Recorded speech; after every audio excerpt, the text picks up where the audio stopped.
First off, is there any other opioid questions you think would be of value that I could ask for the demographic who will listen to this show? Yeah, I mean, I just want to say the message one more time. Just please don't die. Your parents are... Or maybe just don't take the pills, because you know take that's going to fuck you and up. then you don't die, and then your parents still love you and everybody's happy. So what if post-surgery you start handing out bongs?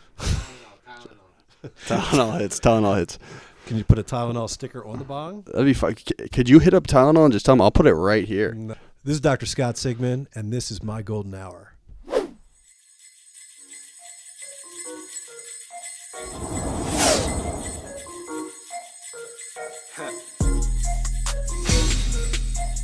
Yeah. I got it. Shorty gave me time for the culture.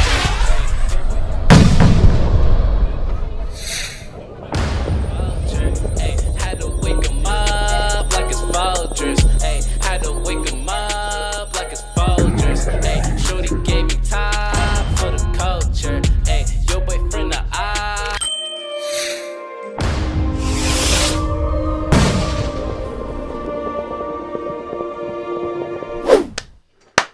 Which is presumably supposed to sync the audio and the video, Okay. because we've been experiencing something called audio drift. Hate when that happens. Are you familiar with it? Absolutely not. Yeah, well, nor was I. Nonetheless, for everyone who doesn't know, this quite clearly is not the traditional guest we'd have up here, but I am very happy to finally have not only a successful professional, we've had a couple, but a very successful professional, but also a great dude up here, man. Thanks for coming. Thanks for having me, man. Appreciate it. So this is Dr. Scott Sigman. If anybody's been following me on Instagram or Snapchat leading up to this week, I've been documenting that you've been coming up. And Awesome. so some kid hit me up. He was like, I was like, yeah, Dr. Scott Sigman coming up. He's he doesn't prescribe opiates to his patients. He's like cutting edge for that. And some kid hit me up. His name's Zach Coxell. Okay. And he was like, he's actually doing my surgery too. Oh, that's so cool. Oh, this guy's flooding the market, man. Look at that. That's awesome. That's awesome. So, Dr. Sigman was my surgeon for my surgery. So if you rewind back to, when was that, Jack? Like the first episodes we were running? Yeah. So I'm in a brace for like the earliest episodes of this. Sure. That's awesome. See the whole thing. It was great. I think. And then you screwed it up in the gym, I guess? Yep. Terrible. Went lifting instantly. Then I went back. How long is the normal recovery period for a labrum?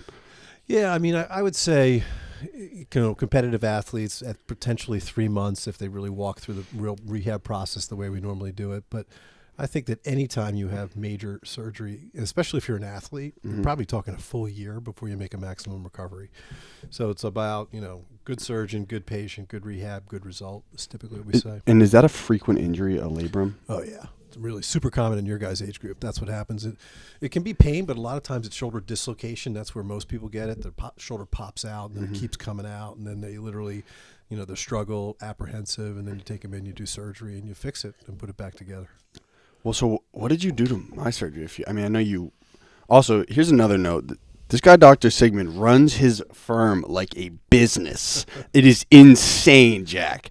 You show up. There's like 10 different secretaries who are all facilitating like most of the administrative work. And Dr. Sigman has like an earpiece and like this little mouthpiece. He's like patient XYZ has this going on with him. We're gonna get him in there real quick, in and out. Great, awesome. That's awesome. Well, I appreciate that. I always say your time is as valuable as mine. So we really try to be efficient and make sure you're in a timely fashion. You're a capitalist, man. You're a well, yeah, man, we're all capitalists. That's okay, but I'm healing. I'm a healer. Yeah. Well, so that I think that's something that interesting that people can get out of this is like, your service and your product is top notch, right? It's best in New England. Best, as good as it gets. Hopefully, as best in the country and the world. So how did you figure out? Okay, because traditionally you don't really see, at least in my knowledge, you don't see doctors starting up their own businesses that branch off from their practice. Is that normal? No, I think that's probably true. Most doctors are really not entrepreneurial. They're really focused on their skill set, which they know, and they learn it, and it takes a long time to get it, and they want to stay focused. They want to be an expert at the stuff that they do, right? I mean, if you're going to operate on somebody, you got to know your shit. You got to be on your game, man. Yeah, man, you don't want to screw it up. So you basically focus. But there are some early adopters, innovative thinking docs around the country that are really recognizing, technology and what's happening, and they're really trying to incorporate that into their practices. Now I'm sort of basically running 3 businesses at this point in my clinical practice. Give them your plug, man. Do a little marketing for the businesses. Sure. First of all, I got to tell everybody who I am. I am Please. Dr. Scott Sigman, the original opioid-sparing surgeon. Whoa. Healer of knees and shoulders left and right. And I do pride myself on my social media space as well. I was like, you're pretty active, huh? Good for you. Dude, hashtag follow the fro. That's what I'm known for. The hair, let that hair roll. Smart guy, man. So I'm on Instagram. I'm on Facebook for the old people, Instagram for the kids, and then LinkedIn for business. So you must be a one-of-one with that, right? With doctors? Yeah, it's not usual, but you'd be surprised. I mean, because we got some younger people now coming in through medicine who are part of this, culture and society. So they're all over it now. We're seeing a lot of really smart docs putting up videos on LinkedIn or on Facebook showing their technique and the shit they do, and it's really kind of cool. I mean, we do a lot ourselves. I mean, I'm not the pimple popper with the gross stuff, but that's just disgusting. Yeah, but she's like famous. Yeah, because there's huge welts on people's back. She grabs a sword and stabs it in their back. No, but she's she's on Ellen and all these other crazy shows now, and I'm like, what we do is we got to get you to that level on social media. Yeah, well, it's coming. It's all good. We'll take our time, but it's fun. What we do is what we try to show is that there's fun too.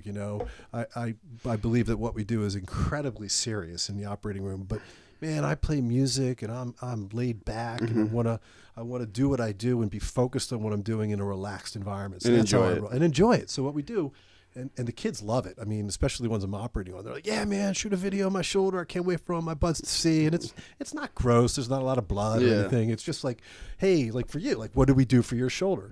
So Conor, you're okay if I talk about this? Please, yeah, I don't mind at all. So you're at a tear of your labrum in the back of the shoulder, which is really unusual. Most of the time it's up in the front. So we put this camera inside your shoulder, which is up on a big TV screen, and then I sort of manipulate all of these little instruments. It's like a video game, basically. You pop the thing in over here, you're looking at it from over in here, you pass a suture up and out, you tie it all down, and there you go. And so then the process is hopefully that the body heals itself over time. So you don't ever get grossed out? No, I mean, well, look, I'm focused now. I'm like, I don't do pus. I don't really do broken bones. I know, but I've seen some of your videos and the total zoom in on some of the cartilage and the tissue. I'm like, that's just unappetizing, man. Dude, it's awesome. I love that shit. You're sick. Well, no, I'm not sick. I'm an expert. It's what I do. So have you always had an inclination to medicine and? Yeah, I was. It goes all the way back to 10th grade for me. I've been asked that question before. How the hell did you decide you wanted to go through this craziness of becoming a doctor? Right? It's not easy. It's not any doctor, the doctor. Yeah, dude. 4 years of college, 4 years of medical school, 5 years of residency. But what was the 10th grade epiphany? So I'm in a high school, public high school down in Baltimore. I'm playing football and lacrosse, and I'm good at all the sports stuff. And my father was a chemical engineer from MIT, so I was graced with some brainiac. And I was like, I love the math, I love the science, but I love the sports, and sort of how can I combine those things? So there were these 3 kids in high school with me whose fathers were orthopedic surgeons. And I'm like, wow, they're doing okay. They seem to be getting around. They go on vacation, they're making hot some cake. Wife. Yeah, all that good stuff. So I'm like, I'm going to see what I could do. And basically it was that moment. It was a pivotal moment. And there was one guy in particular. His name was Dr. Larry Becker. He's a iconic sports medicine orthopedic surgeon from Baltimore. He played Hopkins lacrosse, and he became the guy in Baltimore for sports medicine. His daughter went to high school with me as well as his son. And I played lacrosse with his son. And so I was like, man, this is what I want to do. So it was your idol. Yeah, it was a guy, and so that's always interesting to me because there's certain professions that aren't the most glamorous. I mean, you have a highly coveted profession, especially it's a really specialized trade. But it's interesting to hear that you have certain people that you aspire to be in your given field. Yeah, no doubt. I mean, Dr. Becker passed away, I think about 4 years ago, and I sent a nice note to both of his kids. I was like, I want you to know I've got the torch, the stuff that your dad was doing, we're doing now too. And it's really cool to sort of pass it down and help next generation. So was he also non-opioids? No, so that was, that whole opioid thing is really fucked up, man. I got to tell you, it's terrible. I get asked all the time, like, how do we get here, right? Well, why is this happening? Why is it that an 18-year-old kid that goes to BC High, that gets a scholarship to go play hockey at Providence, tears his ACL, and then 6 months later is literally dead from a bad fentanyl dose? I mean, how does that happen? So yeah, before we get into this, Dr. Sigman is, I don't want to say notorious, but he's famous in his field because he is very aggressively against prescribing opioids or at the most minimal dose, correct? Absolutely. And opioids is like Oxycontin, Vicodin, Percocet, Perks, Perk 30s. That's what the rappers been all that taking. shit you guys get at the parties and the fun times and that. What parties you going to, Oh, man? come on, dude. Come on. Have you ever? Did you ever see a Perk at college? No. Yeah, never. But Xanax is very popular. Yeah. So that's a different field, right? Yeah, that's a different class of medication. But did I describe it the right way? You are. That's what you're. No, that's my gig, and so I've been doing this for Oh, sorry. Would you mind just going to the other door? Thank you. Guys. Jack, lock that. 25. Jack lock. So I've been doing this for 25 years. I graduated and started practice in like 1996. So what were we told in 96? Well, the shit you do hurts, right? We're taking drills and we're taking saws and we're fixing broken bones and you have an obligation to keep your patients out of pain.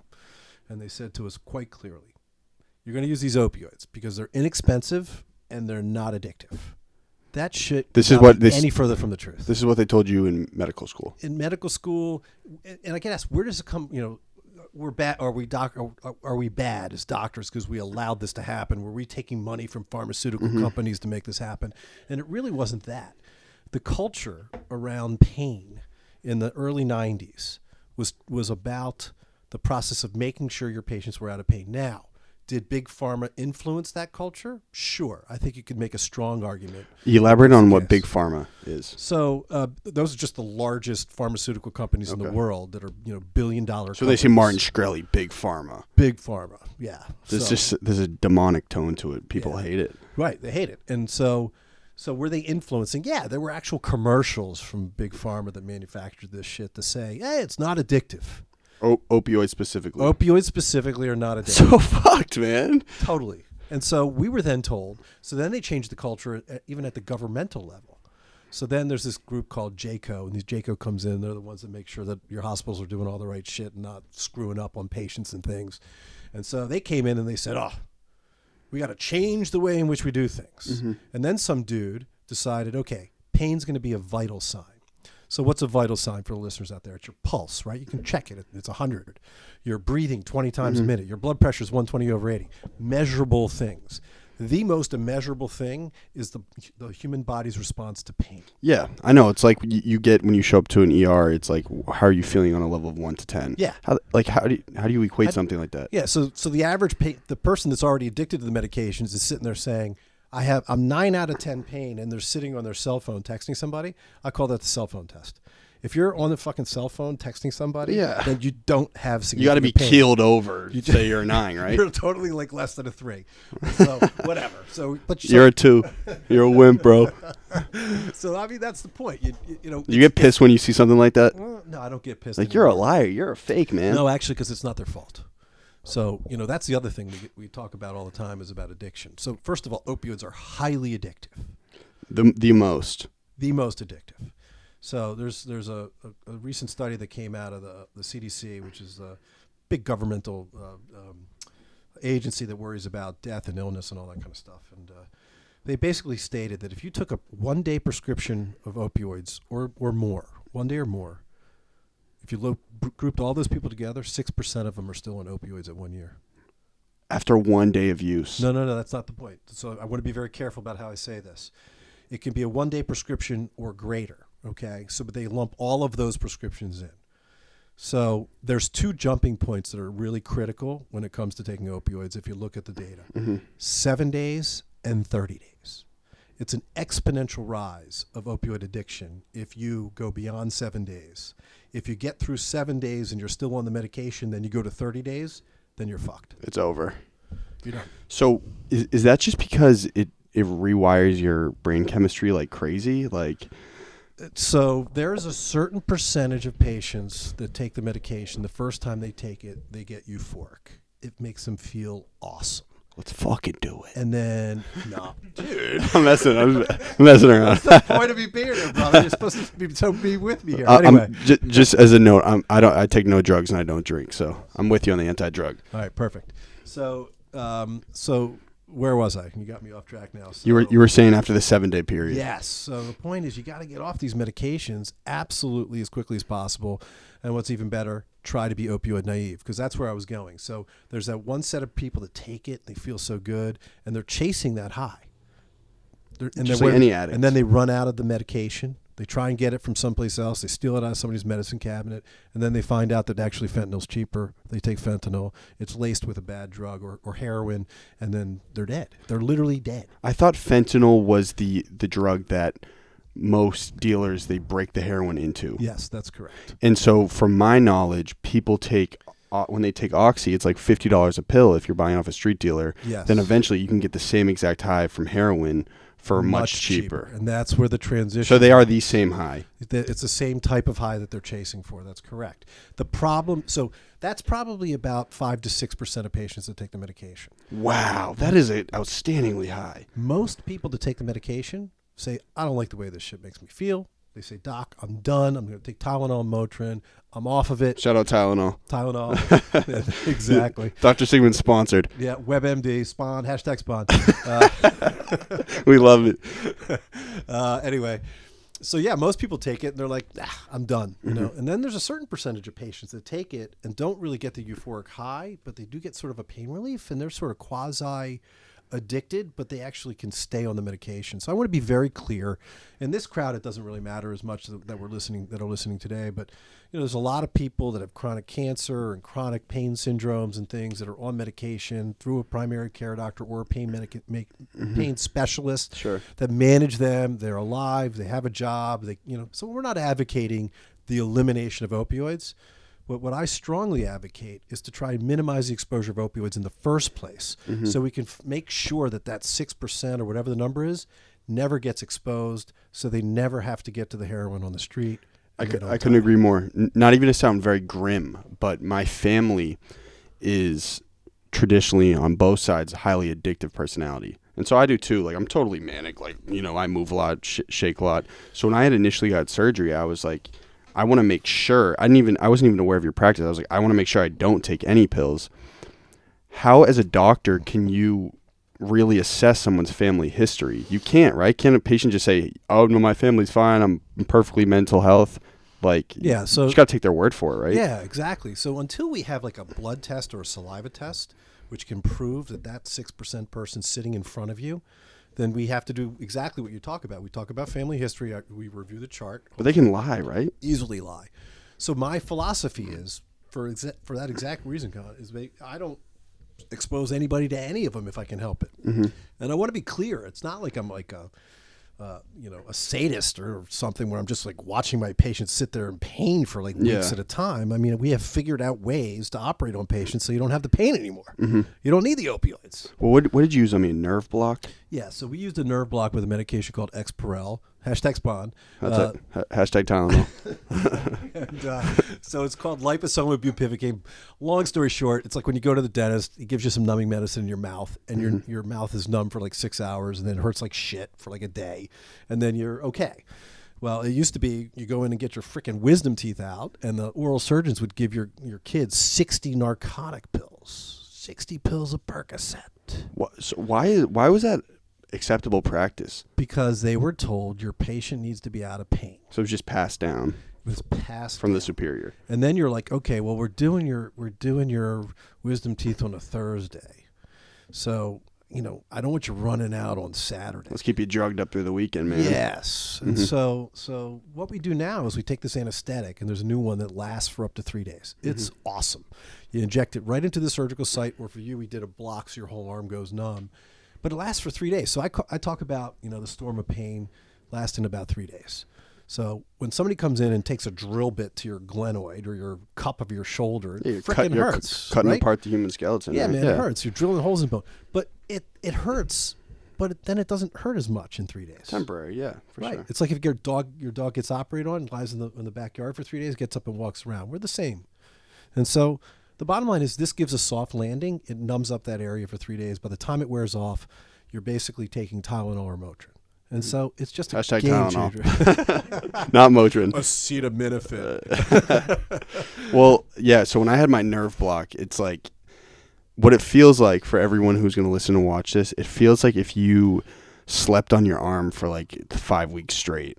And it's like you literally have to like pick your arm up with the other hand. Yep, exactly. But you're totally right. Like I never had totally immense pain. Mind you, I did try the CBD oil, wildly ineffective. Yeah. Do you prescribe that? I don't, but people have asked, and I always say it's fine to go ahead and use it. I don't have a problem with it, but I'm not surprised. Yeah, go ahead. So are you totally with the weed wave in Mass right now? Yeah, so I get asked that question a lot too. So I'll start off with the NFL. I get that question routinely. So these guys are beating the shit out of each other all week long. Yeah, right? it's a savage sport, It's man. a savage sport, and they're just killing each other. Wildly entertaining though. Wildly, go Pats, man, the goat, the whole Six. thing. Like JE11, love that man.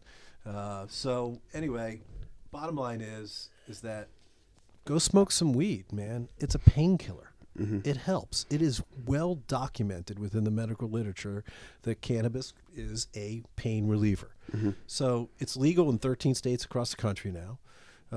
I don't personally prescribe cannabis or legal marijuana in my medical practice because I don't have the expertise to be able to comment on it. But are you considering it? I'm not even considering it at this point, to be honest with you. I think that I have enough arrows in my quiver right now, enough weapons that I'm using for pain management that I don't think I need to add another one at this time. Mm-hmm. But it's probably just a logistical process for you to get licenses. Yeah, something. I got young kids too, and it's just not somewhere I want to go right now. But if somebody comes to me as a patient and says, I'm smoking marijuana, is it okay if I use it for post-op pain management? I don't have a problem with that. Yeah, man, get baked. But I'm just not literally prescribing the medication for them. So you do consider it medication, weed? Yeah, absolutely. So that was initially when we had scheduled this. I was like, okay, opioids, wow, crazy shit, right? Yeah. Everyone at some point smokes weed. Yeah. Correct? Sure. How much of that people say weed is a gateway drug, right? Yeah, there's no proof for that. There's no statistical evidence that's true, right? I am not aware of any statistical evidence that says that marijuana is a gateway to opioids or other issues. So, it is what it is. I mean, I guess you could make the argument that, well, if you smoke weed, it's going to be the first drug you try. You got to try weed first before you start dipping into then coke and then all the other crazy shit. Yeah, I mean, no expertise. It's hard for me to really make an argument one way or the other. But I would just say, moderation in life. Obviously the most important thing. Making good decisions for yourself. If you're under the age of 18, you got parents. I can tell you something. When it comes to this opioid shit, it really, really sucks when you die. Okay, it just does. It does for everyone around you, all the people that you leave behind. These people are forever changed in their life and will never be the same. So make the right choice. Don't try the opioids. If you're going through surgical intervention, find an opioid-sparing surgeon that's going to minimize your exposure to these opioids and take you through your surgery, in a peaceful, healing manner. But yeah, just please don't die. Yeah, so I've been bouncing around a lot, but have you ever been to Melnia Cass and Massachusetts Avenue? No. So it's an intersection in the south end of Boston. It's referred to as Meth Mile. Have you ever heard of it? Or Zombieland? No. It's wildly... I've brought it up on the show millions of times, but it's like the saddest, most savage place in Boston because there are methadone clinics right there. There's like an eclectic mix of methadone clinics. So all of the... I'm not going to say all of them, but a huge multitude of drug addicts and I want to say primarily opioid addicts, they all fester right there. Like, I mean, you can go out there in the summer day and you'll see like 600 homeless people. You'll see them passing off drugs. The city can't do anything to shut it down because that's where the clinics are.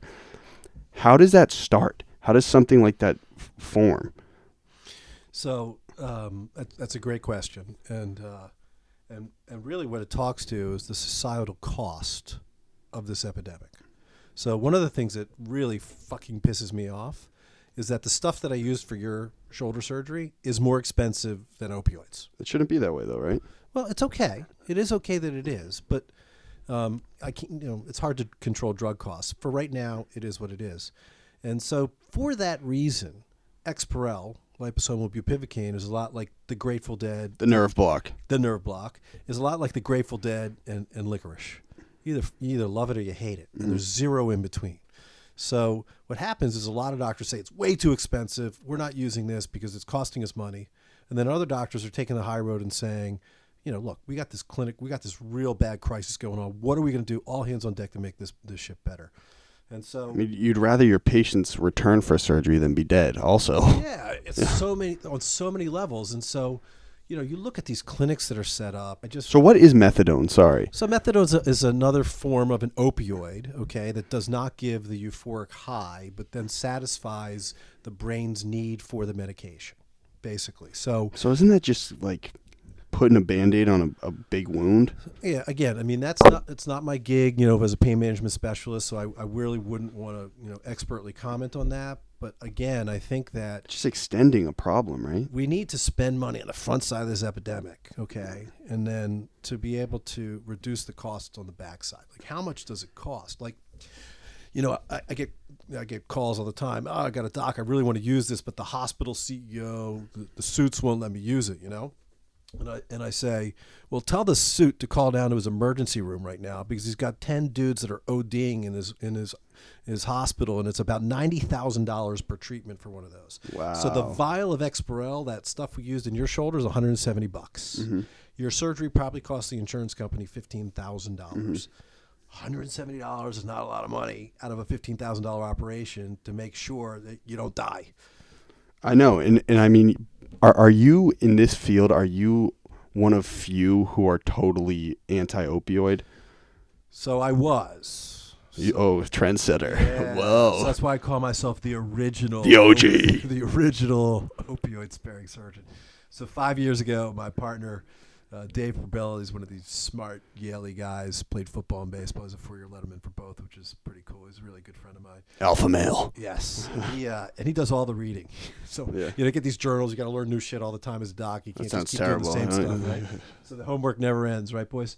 And so homework never started. Yeah, because I'm sure my 16-year-olds are going to be listening. Don't worry. Anyway, so I'll get him some shirts too. I'll get your boys some shirts. Awesome. Jaden, Caleb, hey, Zach, shout out the wifey. Woo! Oh, hi, honey. You're not going to listen to this because you don't like how I'm talking. She's not big on the expletive. But did she like the Tylenol commercial? Oh yeah, she loved that. For reference, you guys got to see the Dr. Sigman Tylenol commercial. I was like, damn, this guy's I'm good. He's a celebrity doctor, man. Got some good shit going on. Cam and Mitch too, my older boys too. Got to give them a little shout out. Do you have any acting background? I get asked that a lot. I do a lot of this stuff now. I get, literally, it's routine for me to travel and do all this. No, it just came naturally. I just sort of love it.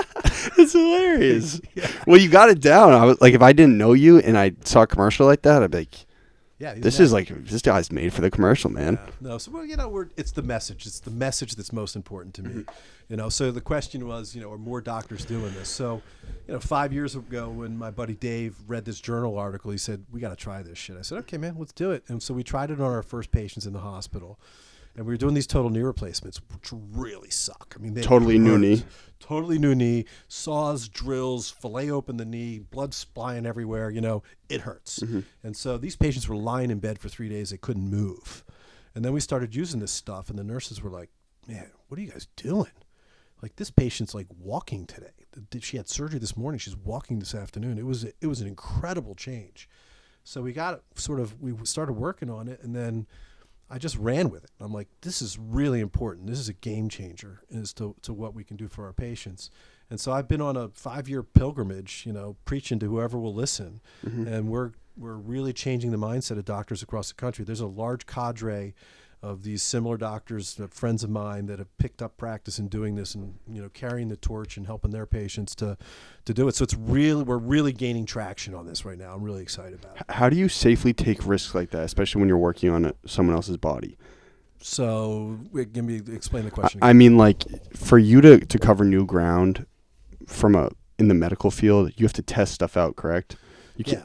Yeah. Must be kind of tough. You're doing this on your patients who are living beings. Yeah, so it was FDA approved. Okay. So this wasn't experimental, and any time as an innovator, I try something new and different. I study my ass off. Mm-hmm. So I'll tell you, there's an operation called an arthroscopic ladder by some French dude that learned how to do it, and so. Elaborate. What is the procedure? So basically, when we typically operate on somebody's shoulder, we go in arthroscopically, we grab some soft tissue, and we suture it back up together, and we fix it. But for certain patients that have had multiple dislocations and multiple shoulder surgeries over there in the corner as well. You got a new client. Yeah. I want a broker percentage. And so they get recurrent dislocation, then their bone erodes, and so you have to do a bony operation. The bony operation was typically done as an open surgery, and then a couple of guys got together and said, we can do this arthroscopically. So it's like the frickin' Mount Everest of shoulder surgeries, arthroscopic. It's fucking hard. It is 40 steps to do. Precision, knowing the anatomy.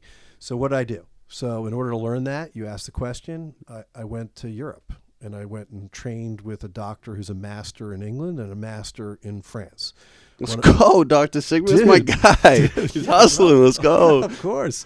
Went to Cincinnati to a dear friend of mine, Paul Favorito, who's done more than anybody in America.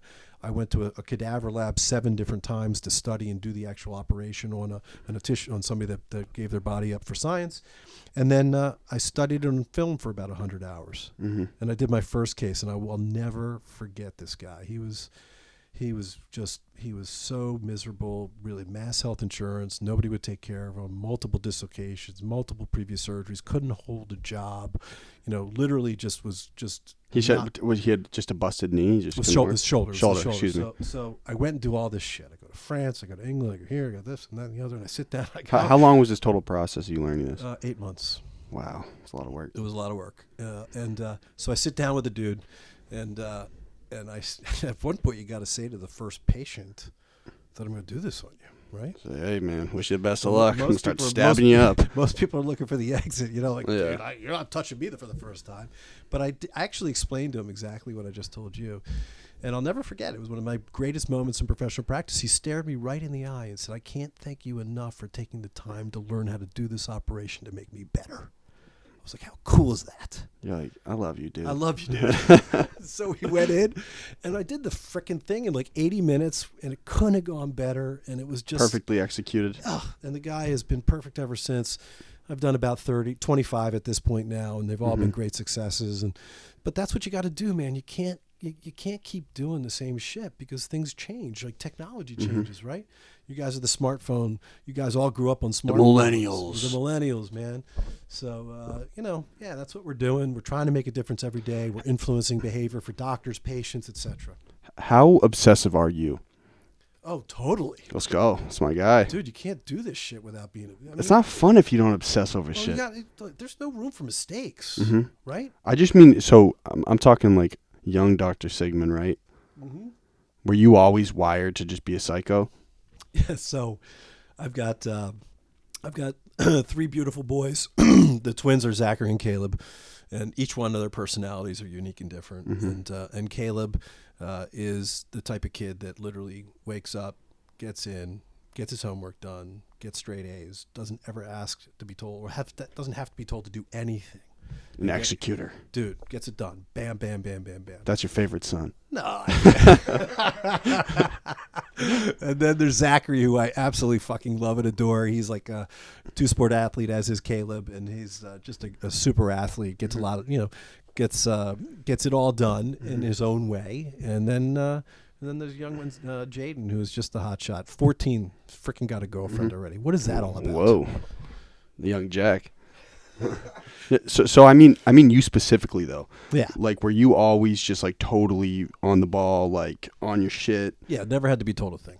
Just wanted to get it done. Like in 10th grade, I knew that I was going to go straight through and become a sports medicine orthopedic surgeon.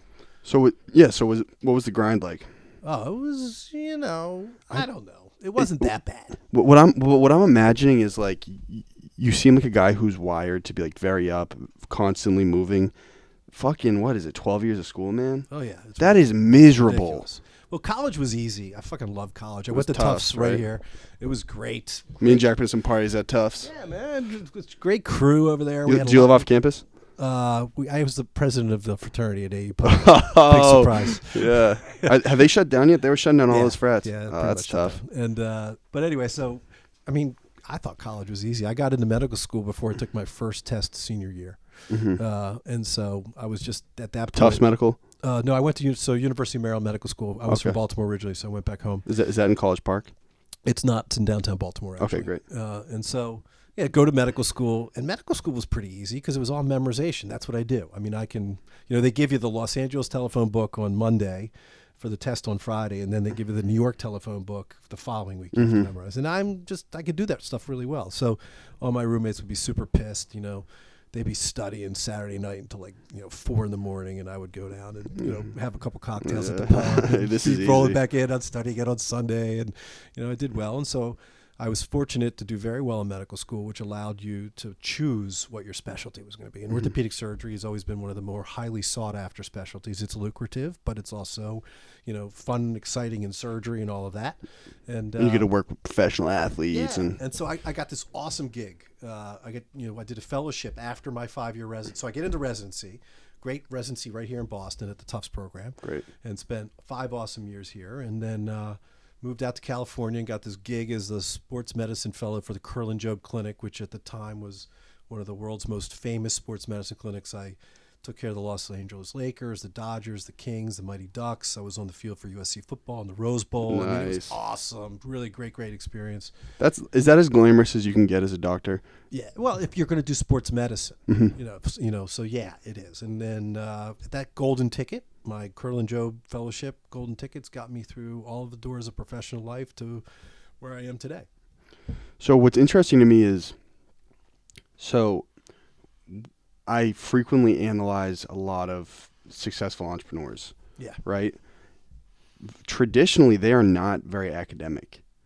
Like, you understand that, like, Yeah. most of them are just hardwired, very ADHD, off the walls. It seems like you are that, but at the same time, like, you totally executed in school. That's like kind of a commodity. You know that, right? Yeah, no, but look at Zuckerberg. He went to Harvard. But he's just a super genius. Yeah, no, please. Zucks. Yeah, exactly. No, so it's funny that you say that. I mean, I just opened another business at this point now. Yeah, give it the plug. Little ad. Ortholaser, www.ortholaserwithaz.com. Nice. So, what happened? So I get asked all the time. My wife's like, "Why do you want to do this? Why do you want to have?" I'm like, I just fucking love the challenge. I love the excitement. That's my guy. Waking up and saying, "What are we doing today?" And and not only that, but it's a great thing. We're healing people now. You can actually go to Ortholaser for chronic conditions which otherwise would require surgery. We laser you up with sharks with laser beams. Bzzz. Next thing you know, you walk out the door and after a 10-minute treatment, and then you get 10 of those, and you're feeling better. You can avoid surgery. We're also using it. We're also using it after surgery now, which to I reduce pain and believe. inflammation. I am booking some appointments. You are booking some appointments, dude. Yes, got to. You're in. Get in. It will make a difference. And then we're also using it for acute disease as well. So if you like you see these NFL players that get an ankle sprain and they're back playing in a week, you zap them with the laser for 4 or 5 times and they get better. And so it's we're taking it nationwide, dude. We're gonna franchise the damn thing. It's been been open for 8 months. They're knocking down the doors, and do you feel spread thin? That's a good question. I guess I'm really, really good at managing a lot of things. Yeah, as I was saying, this guy is you got to see him when he's at the office. He has this mouthpiece. He's just totally. He'll come into the operating room for maybe 2 minutes, pull up the image, bam, bam, smack. He walks you up to the secretary to book your next appointment, and this whole time he's on this little mouthpiece. It's like patient 0 is. I'm like that. I'm like he's running like a firm. But this guy's got it down. But I want to be clear. There's no such thing as multitasking. Okay, I don't Elaborate. believe in that at all. So when I'm seeing you as my patient in the room, I am focused on you. Mm-hmm. That is the one task at hand. And I'm going to concentrate the shit out of it to make sure I get it right, figure out what's wrong, and come up with treatment options available. When I wake up this morning at 4 o'clock and I got my Peloton ride in, Hashtag spawn. No, I'm not sponsored by Peloton, but I fucking Hook it up. love Hook it up. Peloton. Hook it up, though. It's my favorite. I love that thing. You guys know about it? No, you're gonna have to elaborate. Oh, so it's this exercise bike. It's a stationary bike that has this Peloton. large computer in front of you, and then you can either go do live classes with people all over the world. I mean, literally. Yeah, I'm familiar. And then you can do on demand too. And so it's the funniest thing. My wife's always coming down and checking me out.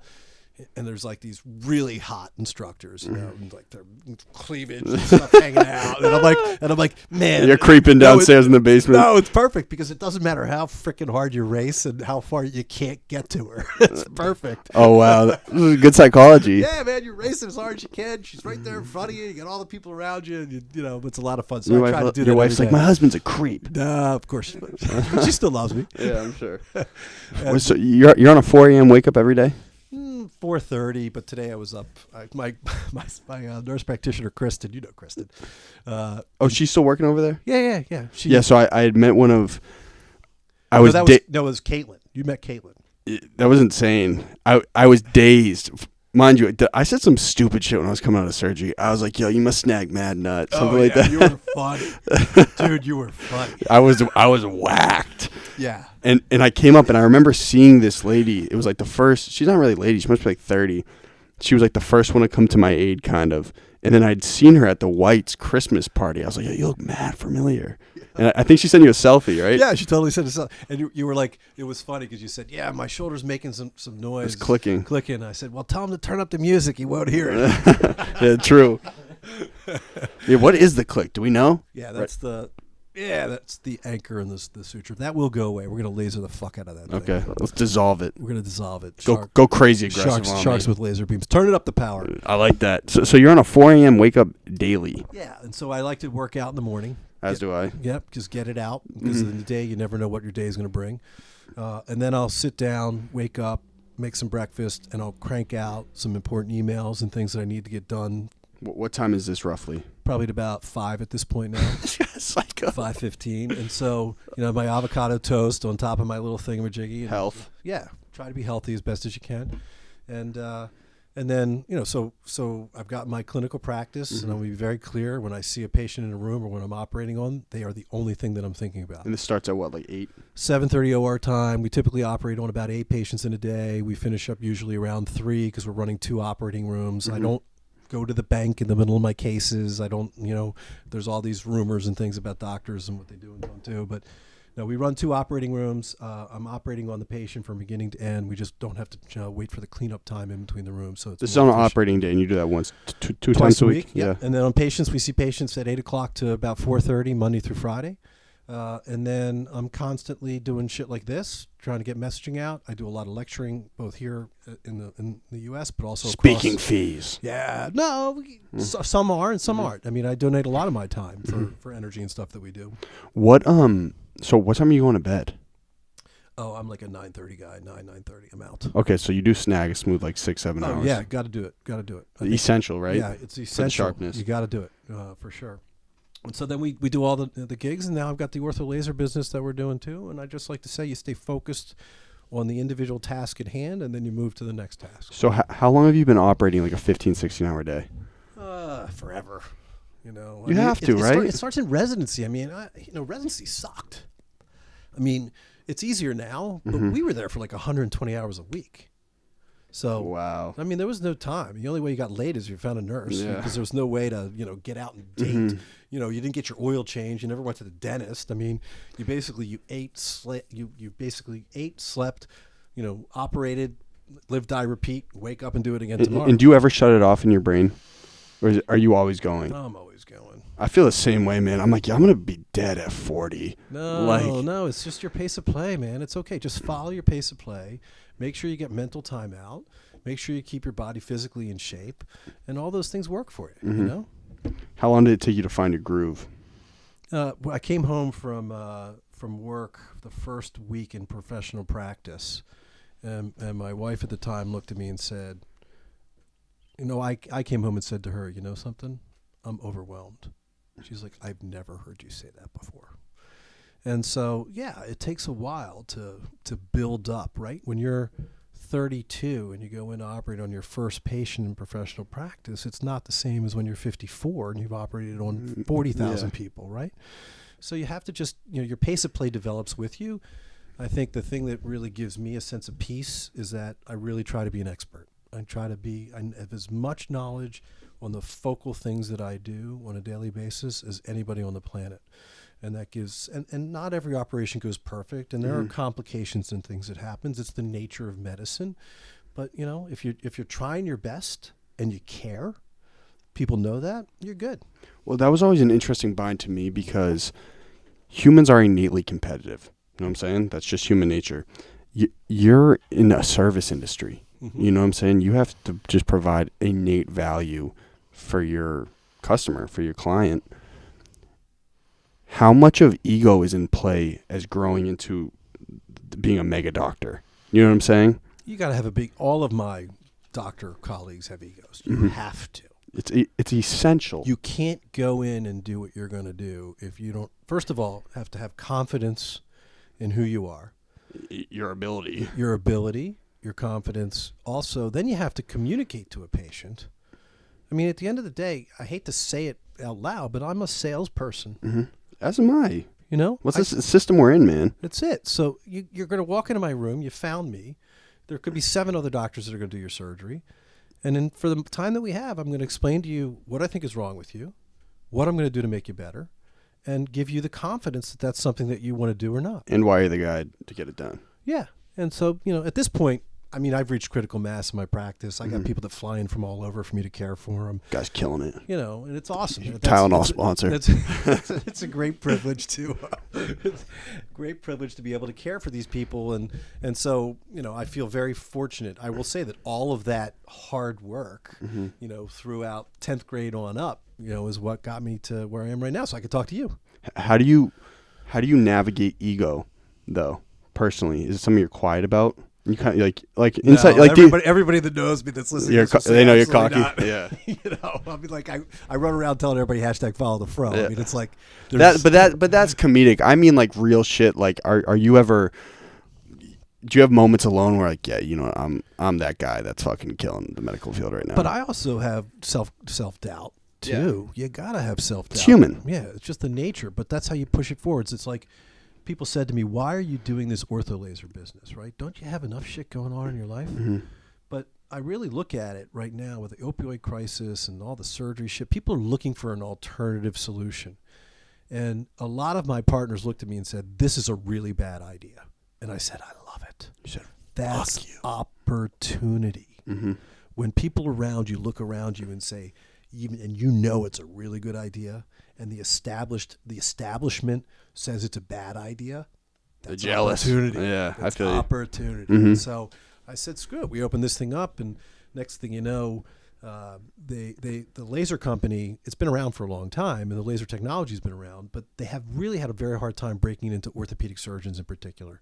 Some chiropractors were doing it, podiatrists were doing. Their number one use of actually is veterinarians. The veterinarians lays all the dogs and cats after surgery. They do great. And so they were having a hard time breaking in. And so they sought me out because of my opioid sparing. They thought that would be a really good match. And they tried it out on me. It was successful. And I'm like, all right, I see this. And what I saw was you can't put this in the doctor's office because there's just too much shit going on. You've been in my office. You were saying that perfect. We got it organized perfectly the way it is. It's a circus. And then if we start bringing in another 70 patients a day on 3 lasers, it's going to be you won't a be able to madhouse. execute. Yeah, you can't have. So I got my own space, and we opened up Ortho Laser. I trademarked the name, and then the laser company came to me and said, "We fucking love this. This is awesome, and we want to take it national." Let's go. So when's that starting?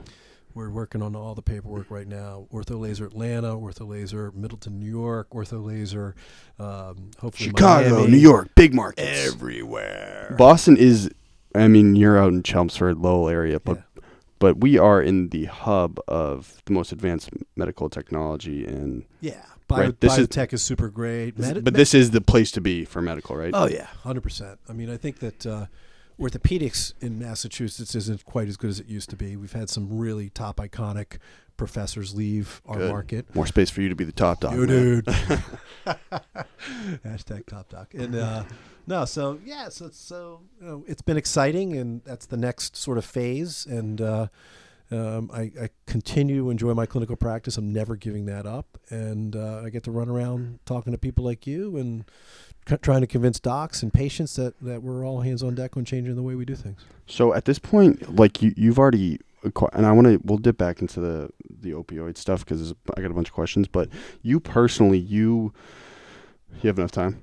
Okay. Oh, yeah, I'm just checking it out. Nice. Yeah, we got here early too, which is good. We're good. Go. What now motivates you? Because you're now a gatekeeper. You know what I'm saying? There's no real model for you. So my personal motivation right now, the thing that is most important to me, is changing the culture in the ways in which doctors practice medicine in the surgical field. That's it. That everything else, and obviously caring for my patients for successful outcomes in their surgeries, but that's really my main focus. How are you a spiritual guy? Sure. How much do you think some of your success is predetermined or predestined? Yeah, I mean, I think that's a great question. I think that genetics has to play a role. Huge. Right? I mean, my father was a chemical engineer from MIT. Smart fucking guy. And my mother was an entrepreneurial businesswoman. She was a headhunter. She was making tons of cash. When So you hit the lottery, man. And you're white. We're white. Well, I mean, it's the truth, man. I mean, like, that's what I was telling Jack. I was like, I have no excuse not to be a winner because I'm tall, white, smart, and hardworking. And an alpha male. Yeah, I mean, I'm not going down that path. I'm just like, I'm just like not going to get caught up in there. But I would say, those are the things that sort of drove me to get to where we're going. I mean, though, do you ever realize, like, okay, like I'm a very successful guy. I was blessed to have some of the ideas that I've had. Has it ever come to you? It's like, I mean, look, I'm a Jewish kid from Baltimore. Okay, my parents paid for my college. They paid for 3/4 of my medical school. I graduated with minimal debt, with a super smart father and a very, outgoing personality of a mother. How the fuck could I not succeed? Exactly. Yeah, I feel the same way, man. So, Do you feel obligated? Yeah, I mean, I don't have to do all this stuff to give back and try and change the way we do things. I mean, I guess I'm a spiritual Jew. I'm not a religious Jew. I love my rabbi, and I go there. Probably I'm high holiday Jew. I go twice a year. Okay. But the point is that do I believe in God in the spiritual sense? Absolutely. Do I feel that I'm on a mission to sort of change this? Does it come from God? Sure. Why not? I'm okay with that. I mean, but I don't pray that that's the case. But I get a sense that there's a higher purpose, and I'm destined and put here on the planet to make that happen. So take advantage of it. Yeah. So when did that click? Like Yeah. you kind of realize, like, okay, you know what? I've been gifted all of these abilities to become this guy. Yeah, I got remarried about 5 years ago. Okay. And my wife is just a freaking rock star. And she has... Shout out to wifey. Shout out wifey. Love you, honey. And she really has helped me become grounded, more focused, strong foundation. Has shit started to boom the last 5 years? Yeah. And same for her. She's busier than I am. What does she do? www.lefleur.com. She is Les Fleur. Les Fleur. So she's a Francophile. She's a beautiful blonde woman who was a professional ice skater back in the day when she was about your age for the ice capades in Europe and Paris. Whoa. And so she opened up a flower shop with her mom and has become one of the leading wedding florists in New England. And then she has her own retail space where she does home floral garden type stuff. Tag team. And she goes so she's busy as shit. She's running around all over the place. And yeah, and her business has incredibly flourished, since we've been together. So there's been a lot of focus on that process, and focusing on all 5 of my boys and making sure that you have 5 kids. Well, she has 2 from her first Okay. marriage and 3, from my first marriage, and so we go 24, 21, 16, 16, 14. And they're all fucking great kids, man. Well, they're past that tough age now, right? Man, we're so lucky. You hear all these stories and this, that, and the other, and it's always good stories. We got great vibes. They all love each other, and it's good. You're blessed, man. Yeah, good. super blessed. Yeah. So I want to just dip back a little bit into some of the opioid stuff. So I did get a plethora of questions. I just want to make sure I list them off, and I was like, I'll give you guys credit on the question. So I have a friend named Christopher McCormick. He's a good guy. Shout out C-Mac. And he's just, for our age, politically active. Sure. So I'm just going to read it verbatim. Yeah, go. My question for him would be how much accountability for the increase in overdoses should be on the drug companies. Purdue Pharma and their executives have reaped massive benefits because of their ability to push these drugs on the market and portray to people they will help them, when in reality they make them so much worse. So dude's smart. He knows exactly the right big pharma company that really helped to start this. There's a lot of pushback here in Massachusetts right now on. I read it all with more Heelys. Yeah, so they're going at. This is going to be equivalent to the tobacco, issue. Wow, it's that big. It's going to go that big. They're going to pay billions. I'm convinced of it, and they have to have ownership of it. I mean, they have. So they knew this whole time. Like we are putting a product in the market that is totally harmful to humanity. There's a book, and my buddy just sent it to me, and I don't know. Let me see if I can find it. Camera still clicking? Is that a problem? Cool. No, we're good. Okay, good. Take your time. Oh, we're doing great. How are you doing? Good? Oh, yeah. I love this shit. Love the opportunity. Here it is. Yeah, okay. Whenever we're good? Yeah, we do. We've been going the whole time. Okay, good. So, all right, so Pandora's Lab is the name of the book. And basically, it's all about all the fuck-ups that have happened through history that we keep repeating. Mm-hmm. There have been opioid crises that have happened over the last 1,000 years amongst every major culture. The Chinese, back in whatever. The poppy field. And so that you can name them. Yeah. And it's just this repetitive process. And the idea that we are going to make these opioids and they were now going to be safe because they're going to be longer lasting. Ridiculous. It's ridiculous. And now the latest one, I'm not even sure what the company is, but there's a company that just released super duper fentanyl, 250 times potency of standard fentanyl. Whole idea was that it's supposed to be used in combat. That's legal, right? It's legal. That shit is FDA insane. Was just it was approved by the FDA in theory for combat. So you got a dude who's injured. You want to give him pain medication because he's going to be on a flight back to wherever, Germany, and it's going to take a while. Don't you think that shit's going to wind up on the street? How is that passed when everybody knows that fentanyl is gonna kill you, man? It is so powerful and so fucked up. It will rattle your whole body. It will fuck your brain chemistry. What are they doing? Who is driving the car? That's what I'm saying. Who's the boss here? That's making so. There's this a new FDA guy who's in charge of it, and his message is all about stopping the opioid crisis. He's doing a great job. I think his name is Kessler. I can't remember. Anyway, so he has the most leverage in these situations. But these drugs are coming through the pipeline for years, and so it winds up, and then they go through an approval process.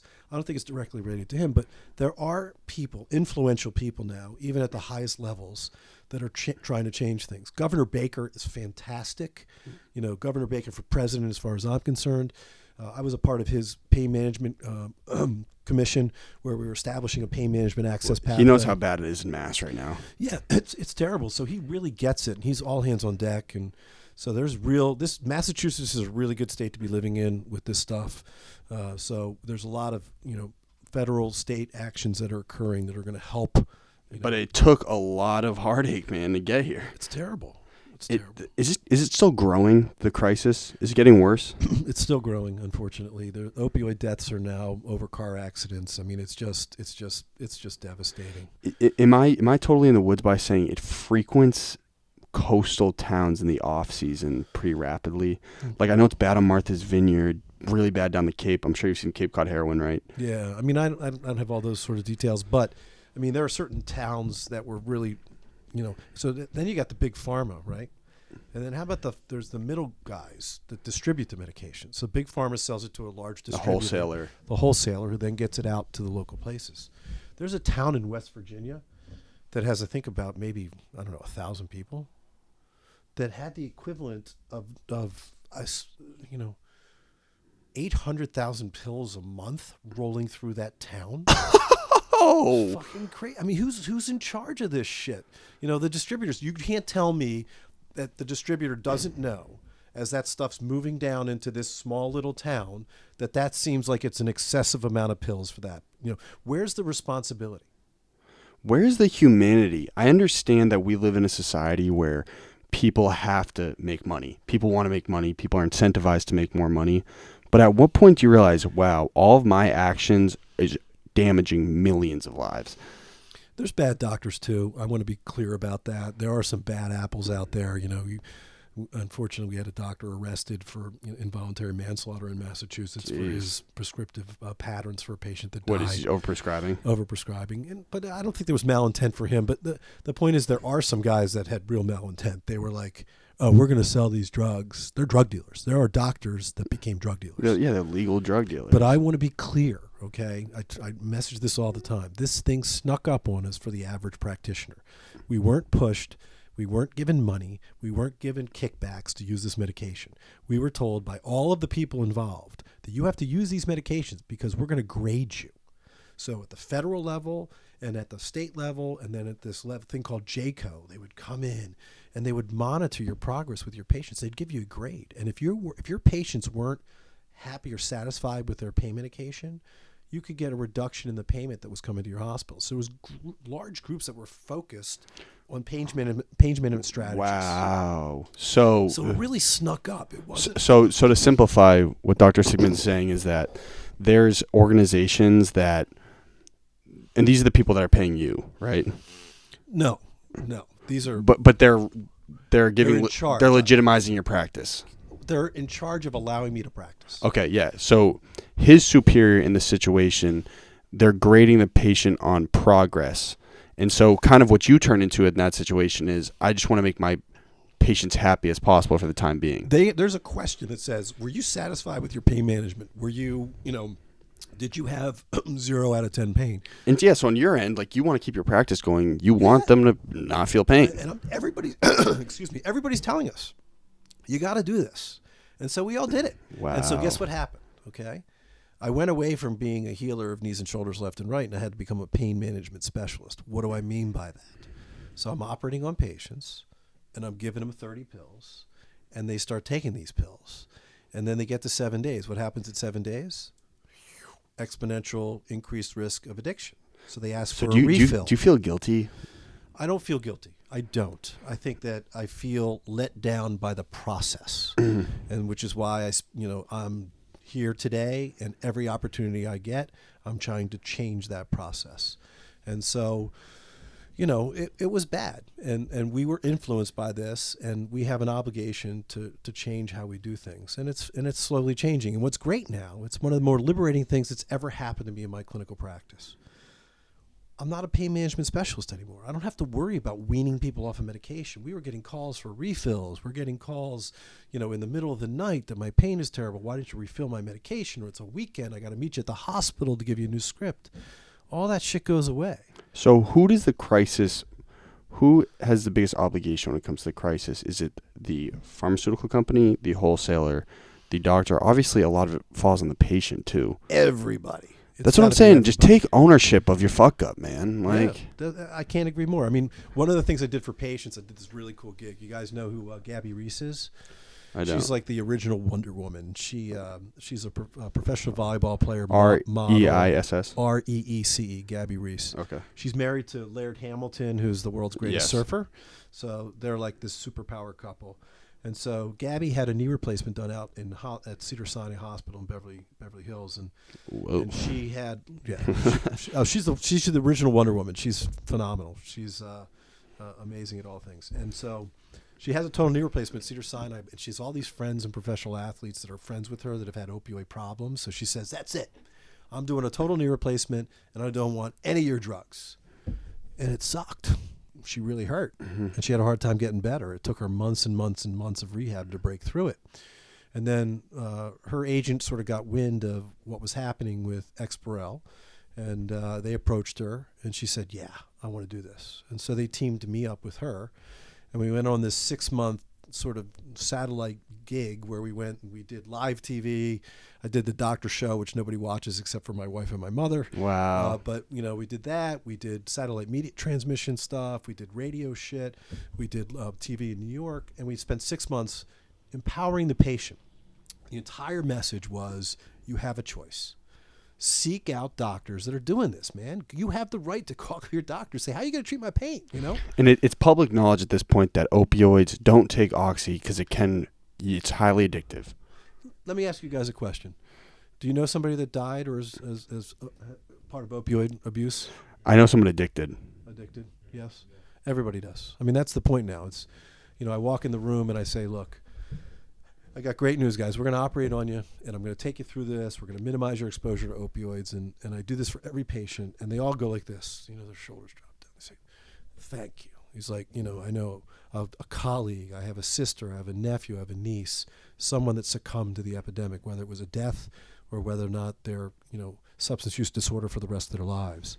That brings me to a point which I really want to talk about, which is the stigma of drug abuse, okay? Yeah, so as you get into this, I'd asked John. Yeah. He was like, I was like, do you have anything you want me to ask him? He said he wants to know about the carcelization between patient and doctor. I don't know. I don't understand what that means. Nor did I, so I looked it up online. Okay, what do you got for me?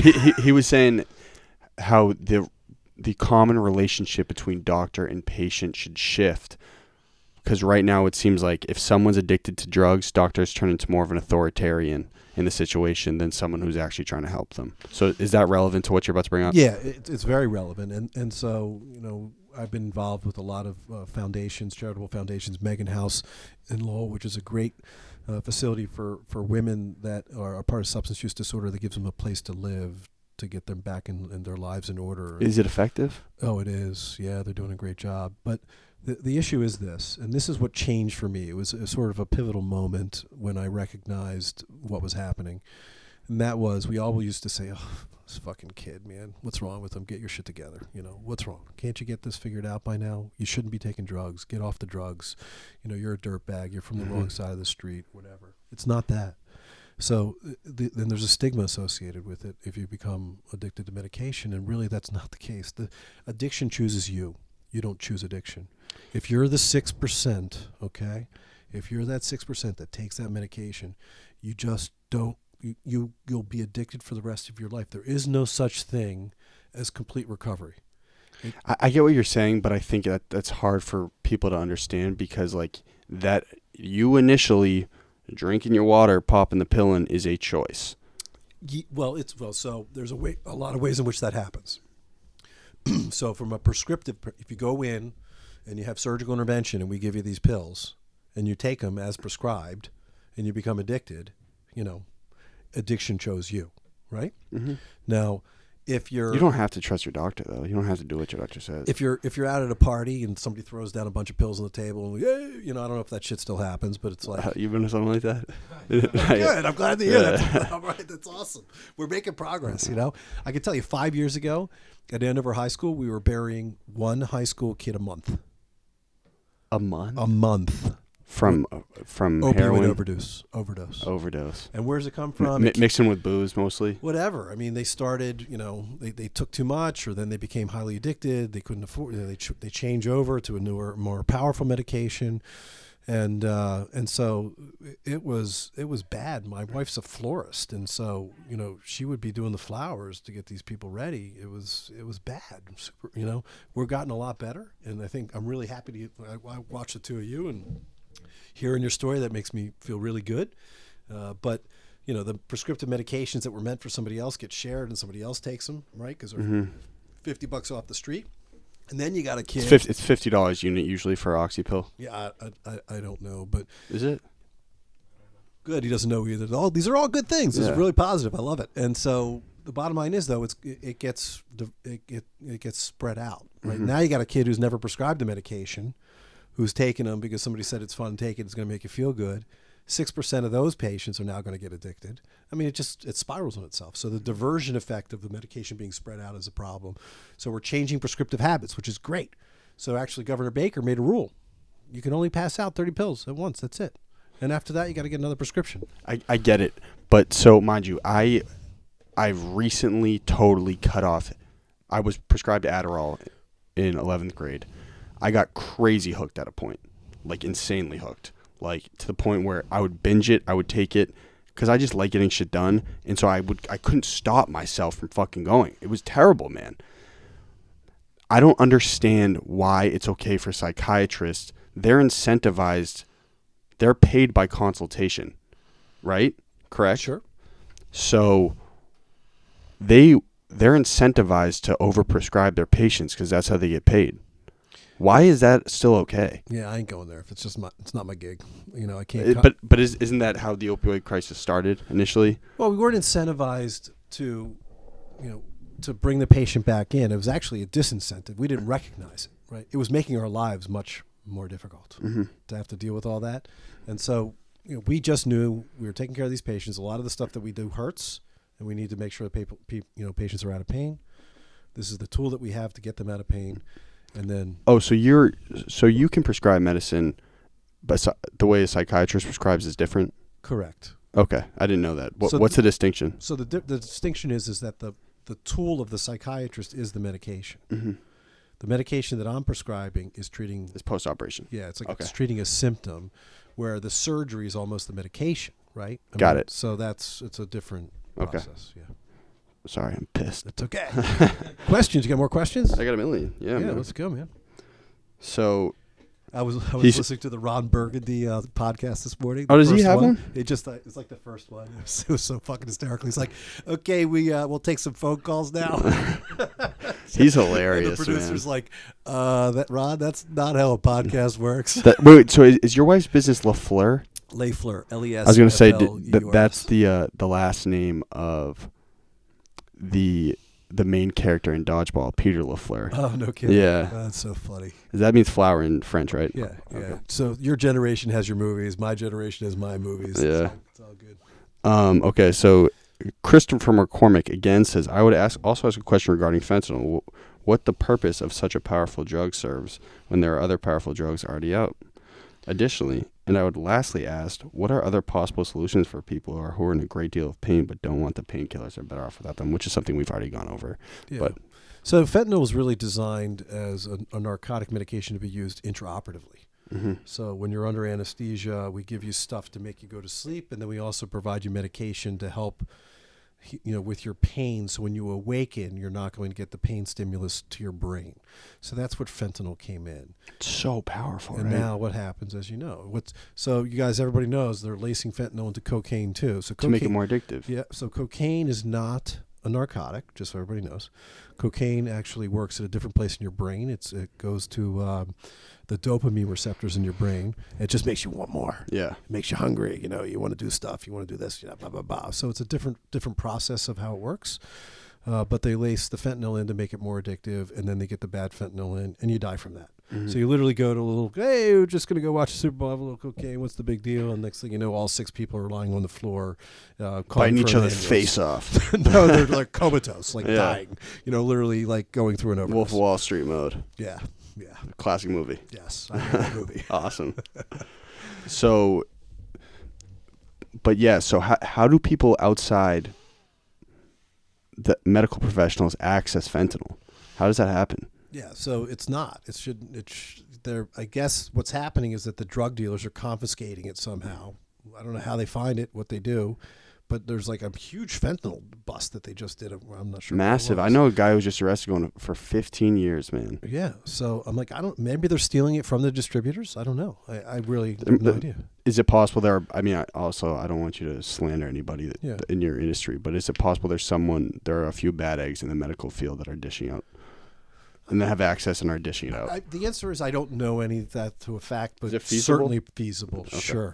Sure. I mean, there's medical professionals that become addicted to opioids too, right? They're working with them all the time, and then next thing you know, they take them, and then they're stuck, and then they have to go through a whole process to be able to continue practicing and all that. So it can happen to anybody. That's the point. It doesn't matter the color of your skin, how much money you got in the bank. If you're that 6% or more, then you're fucked. So just don't start the medication. Just don't take it. Has there been a shift in what drugs most popular for opioids, or has it always been Oxy? So what happened was with the OxyContin is that they said, okay, we keep giving these short-acting medications. They only last for 2 to 3 hours. Let's come up with a formulation that's going to work for 12 hours. Okay. And so what was going on, they think we could help with your pain longer. You take less pills, it's going to be good. The problem was it doesn't give you the same sort of euphoric, moment. It doesn't give you the same exact pain relief. And then they said, well, all right, we'll take the long-acting one, but we'll give you the short one too. Blast. And then someone figured out that if you crush the OxyContin, the longer-acting one, and you snort it or do whatever, melt it down, you get an even better high. So what? Just more direct hit. Yeah, just it's a more direct hit to the brain. And so, what we've done now is we really eliminated all of those long-acting narcotics from the post-operative regimen at all. There's just no more of that. And we give 5 pills of the Oxy-IR, which is the short-acting one, which means that you take it, it lasts for 2 to 3 hours. That's it. And we tell you not to take it because I give you all this other stuff. I give you Tylenol. #spawn Tylenol. So we give you Tylenol. Tylenol PM, Tylenol daytime, Tylenol cough drop. That's right it is. And so then we also give a medication called gabapentin, which has also got some other issues now going on, but it's a nighttime sleep medication. We give it to you for 5 days. We give you 3 different medications for 5 days. That's it. That's all you need. What I mean, though, in the opioid crisis, from your knowledge, has there been a shift in what's most popular? Just like right now, culturally, Xanax is probably the most popular prescription, right, Jack? Yeah. Xans. It was Perks, turns to Xans, then Lean. Like, that's just what happens with kids. Yeah, I mean, I don't know, to be honest with you. So Oxy's always been the one. Yeah, pretty much. Well, Vicodin? Vicodin's the same thing. The difference is that one's hydrocodone, one's oxycodone. It's just a chemical, whether or not there's OH on the end or not. It's just a different... Same composition, though. Same idea, different chemical structure, but hits the same receptors, the mu receptor, which kind is of like concerted Ritalin. Yeah. Same shit. Sure. I remember hearing about Vicodin. What made it very popular was the show House, because he was highly addicted to it. Yeah. So my sister got spinal fusion surgery. Oh, yeah. And it was before this whole opioid crisis. And she's fine. She's about to graduate from Harvard Business School. She's a beast. Yeah. But I remember just there were times where, like, everyone was worried about the drugs she was taking back then even. So this has been common knowledge for a while, correct? That Yeah, man, it's this same mistake has been made, like I said, in culture after culture over thousands of years. It's crazy talk, man. So they thought this time, Purdue Pharma said, let's come up with this long-acting medication, and we're going to mitigate the risks, and then we're going to sell the shit out of it and tell everybody it's less expensive and it's not addictive. So I listened to the State of the Union address. Yeah. And our president, Donald Trump, said that drug prices are at the lowest they've ever been. So is that applicable for opioids as well? Yeah, opioids are really inexpensive. Oh, God. That's a huge problem. Why don't they just hike the prices up like crazy? Well, so the problem is it's exact opposite. What's happened is that the opioid alternatives, the ones that we're using, are much more expensive than the other.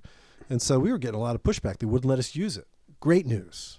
So Medicare, and it's called CMS, which is the governing body of Medicare, has finally come out to say, hey, we're actually going to pay surgery centers for the product, the Exparel, so that you can use it and you're not going to have to take it out of your profits for what you were doing, which is why they weren't using it, because I'm going to lose money. Mm-hmm. I'm losing $170 in profit by not using this medication on a patient.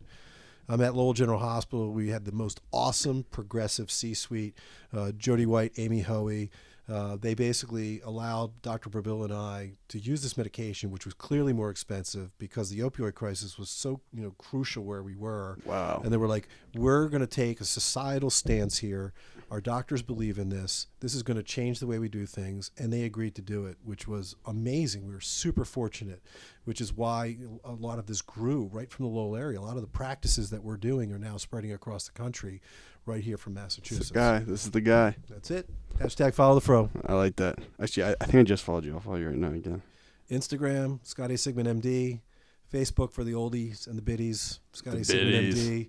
And then if you're into the business world, on LinkedIn, same thing. Yeah, so I'm going to be honest. Jack doesn't know this, but I've been wildly active on marketing the podcast on LinkedIn. And yeah. The engagement is crazy.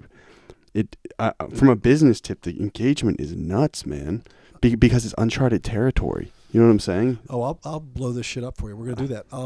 My last post on LinkedIn was a kid. He was 18 years old, just finished his ACL surgery, which is a really painful surgery, one of the ones where the kids get really addicted to the medication. And he's sitting there pain-free, and I just asked him a few questions, and he's smiling at me. It's because you doped him up, man. No, man, there was no dope. That's the point, man. Stay with me. Stay with me. And so I posted that thing on LinkedIn. It was a 30-second video. It has 51,000 views. Let's go. So, yeah. That's a crazy biochemistry thing, is how many dopamine hits you get from likes. Yeah. Whoa. Oh, that's pretty cool. Yeah, that's think about it though. There, boom, boom, boom. I know it's nuts though. Yeah. But so, yeah, we'll shout it out for you on LinkedIn for sure. Great. Who's the standard for celebrity doctor? I think Dr. Oz. Yeah, Oz. You know, there's different. You know, depending on the specialty. You know, Dr. Oz is a guy. Then there's some doctors to the stars. From orthopedics, there's a guy Neil Elatraj who was one of my professors out at Curlin Job. Wow. He I don't know if you guys saw. He was Sylvester Stallone, who was married. So Neil Elatraj and Sly Stallone are married to sisters. Okay. So, wow. So they know each other, go back the whole way. So Sly Hollywood Stallone's doctor combo. holding up the LA Times, and he's got Neil Elatraj shaking Tom Brady's hand because Neil did Brady's ACL reconstruction. Oh, wow. So Neil's kind of well known, but there's just dudes that run around, but not everybody does the media stuff. Most of those types of docs are all about building a prestige practice, boutique practice, and then people come to you. But there needs to be doctors like you. There are, man. There are more and more young guys like you guys. Mm-hmm. When you're. I'm not trusting someone my age to. No, but you're 32, right? So you're sort of kind of millennial. Maybe you're not, whatever that next generation is. But they've grown up with a smartphone and YouTube and all that shit, and they get it. They're like, in order for me to carve out a space and be unique, then I want to attack the social media world, and they do it well. Have you ever thought of investing in a full-time videographer for your practice? If you pass licensing and just pushing out a ton of content on YouTube? Yeah, so there are some kids doing that now. And, I feel like I've got enough. Never enough content. It's free. I know. I get it. But it's hard enough for me. There's only so much time. You got mad shit. I'm good. On. I've hit critical mass. You know what I'm saying? Like I've got everything I need in clinical practice right now. But for a young guy, like there's this guy Gruber down in, I think he's down in Texas. He's really cool. He's got a professional videographer, runs a really cool YouTube channel. Some of the guys choose to really show everything about their personal and professional lives, which is cool. It's tough to do some shit like that. Yeah, I got my buddy Karamasi, who's out in California. He's like the original surfer dude, and he's married to this really hot doc. And the two of them are like superstar Instagrammers, and they show their kids, document and all this everything. Stuff. They document everything, and so people love. They're big time followers on that too. I think that'd be tough for you though, right? I pop my wife up on occasion, I'll because just to give her a little shout out too for all she's doing. I just mean because you're always on go. I'm sure you respect your private time, do you? Yeah, totally. And I'm more about, my social media presence is about really getting important messaging out, but I also do it in a fun way. So we'll do some fun shit. Like I'll talk about, on my storyline in particular, we always pop up some stuff that Facebook? No, Instagram storyline for sure. That's where we have a much younger crowd. I've got about 25,000 following me there. Elaborate your storyline, like your story? The story, yeah. The little story thing up top. You got to get you with it, man. Yeah, I know. Look, man, I'm fucking old. Relax. I'm doing pretty good for 54. Well, there's story and there's timeline. Timeline's via Facebook. Right, okay. God, whatever. But anyway, so yeah, my story is fun because that's when we do intraoperative stuff and always try. You guys drinking on the job, right? Yeah, for sure, right. Throw my dog in there on occasion too. Have you ever, to be honest, just fucked up a surgery bad? So let's put it this way. There's never a single doctor that's been in practice that has a case or two that wishes went better. Have I ever fucked somebody up before? No. Clearly Come on, don't lie to us. There's ever a time where you slipped? Dude, no. But it's like anything else. There's nothing that's 100%. I tell my patients that all the time. I say, look, I am really good at this. I've studied my ass off. I know what I'm doing. But there's a percentage of infection that occurs at 0.1% for this operation. You talk about fate. I mean, it could just happen to be you, and I can't predict that. What I can tell you But is, as a salesman, you don't say that. if that shit happens, I'm going to take care of you. You Yeah. know, we're committed to you in the entire process of your healing, regardless of what happens. And the worst thing you can do as a doctor is to have a complication or something not go exactly the way you want to, and then ignore the problem. Patients fucking hate that. You got to own it. So one of my partners, I forget the patient's name, but it's the Jacobazzi principle. It's like, dude, it's like if you treat them with the most possible love, because you're never going to get sued for a bad result. You're going to get sued because you didn't care. Negligence. Because most of what we do is within the standard of care. And if somebody has a little thing that happens to them, that falls within the standard of care. And so therefore, it's not an issue. But if patients are upset with you, if they feel like you're not listening to them, you ignored their problem, they get pissed off at you. So yes, every doctor that's ever operated has a case or two which they wish they would have gone differently. But no, I've never fucked up anything. Yeah, okay. Salesman. Interesting. So what elaborate, does a surgeon also have a Hippocratic Oath? Oh yeah, sure. So just for the uneducated listener, what is your Hippocratic Oath? The portion of the oath that I can remember best is firstly do no harm. And so that's what it comes down to, make the diagnosis, arrange for a treatment program, and firstly do no harm to the patient. But from a surgeon's level, let's say I come to you, I'm like, hey, Dr. Sigman, I'm going to keep it a buck with you, man. I'm popping dumb amounts of pills. Like from a doctor, me to you, I'm like, I'm like totally addicted to Percocet and Vicodin, right? Yeah. You can't tell anyone, right? No, of course not. But that must be hard. Like you come home and I'm like, yo, I had a kid just come in who is a fucking head case, man. No, so yeah. I mean, there's people all the time that come through. The hardest part was when we were dealing with this opioid crisis and we were managing all these pain issues, we just had to take your face on for what you said. Yeah, I'm not taking any pain medication. I got no family history. Let's do this. Let's rock it out, Or I came in, I've got the worst shoulder pain. And it's like a 42-year-old soccer mom who looks all pretty and well dressed. She's got the right bag, and she's doping. And not only is she doping, but she's muling. So she's coming in and she's trying to dishing out to the other soccer moms. Yeah, well, or whoever she can get the money from, or whatever system she's a part of. And we had no idea that these people were there. All you can do is just a trust, right? So Governor Baker, in his wisdom, along with his appropriate people, came up with this thing. We have a narcotics database now.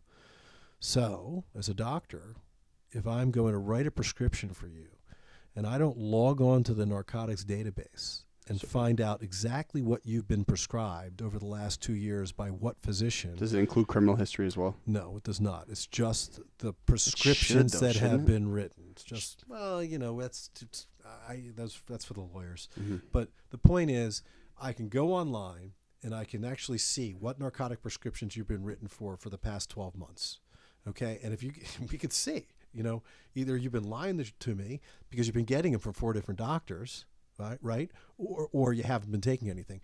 I can lose my license if I don't sign on before writing you a prescription. So that has given us incredible freedom and liberation in being able to monitor our patients because we know who's on the medication now. And I'll still take care of you if you're on the medication, but we have to have a plan. I need to talk to your pain management specialist. I need to talk to your primary care doctor. Who's going to manage your pain after your surgery? What can we do to help wean you off? But it's no longer a surprise. It's a plan. So we know exactly how we're going to treat each patient, even the patient that has a history of substance use disorder. Do people get pissed off when you don't, if you're like, hey, man, I got to be honest with you, I don't think I can give this to you? It happens on occasion, and they'll seek potentially going elsewhere. And I say, that's fine. You can seek a second opinion. This is our clinical practice. This is what I strongly believe in. And yeah, that's what I'm doing. So where will the opioid crisis be? And if I've been saying, is it opioid or opiate? Opioid or opiate. Okay. Both are alternatives. Okay. Where will it be, given some of the new constraints of the marketplace, some of these new lawsuits, some of the new practices popping up? Where will it be in 5 years? Will it be larger or will it die down? Oh, I'm doing everything in my power to make sure it's coming down. Yeah, I mean, especially from the elective surgical perspective. That's really where I have my most influence.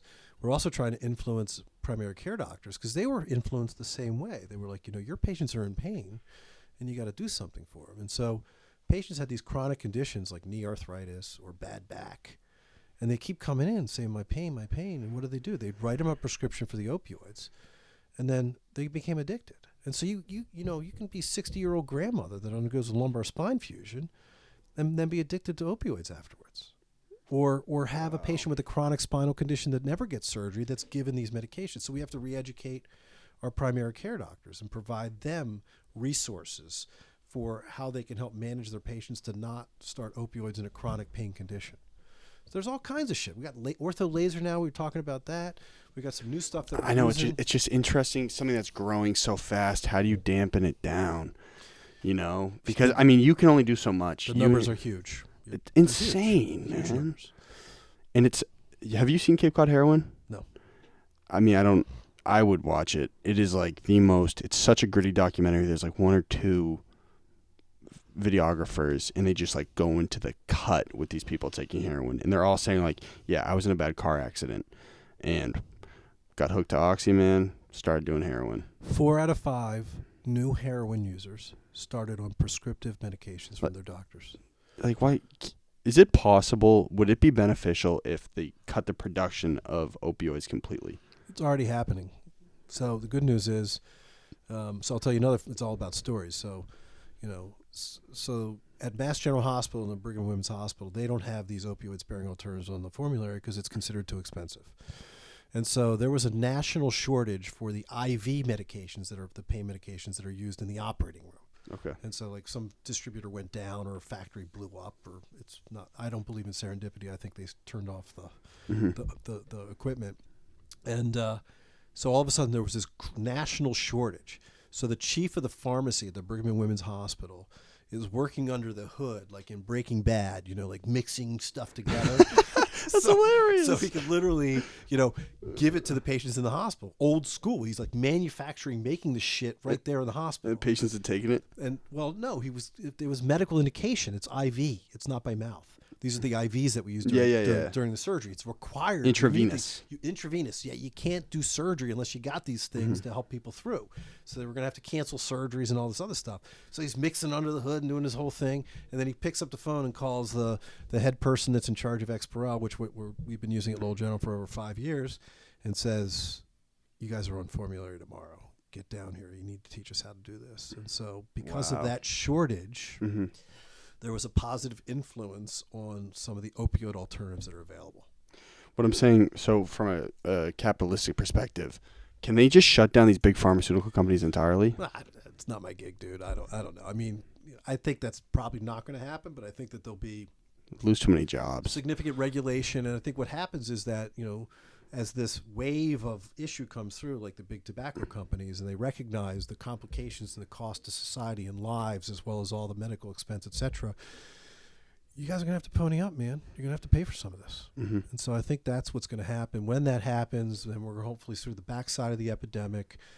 We'll continue figuring it out. And hopefully, 700 years from now, the next major culture isn't going to do opioids all over again. I know, but it's crazy. It's like this thing started, and it's going to be a very long time until it's over. Totally. I mean... So you just got to leave a legacy, right, man? Well, that's what I'm trying, man.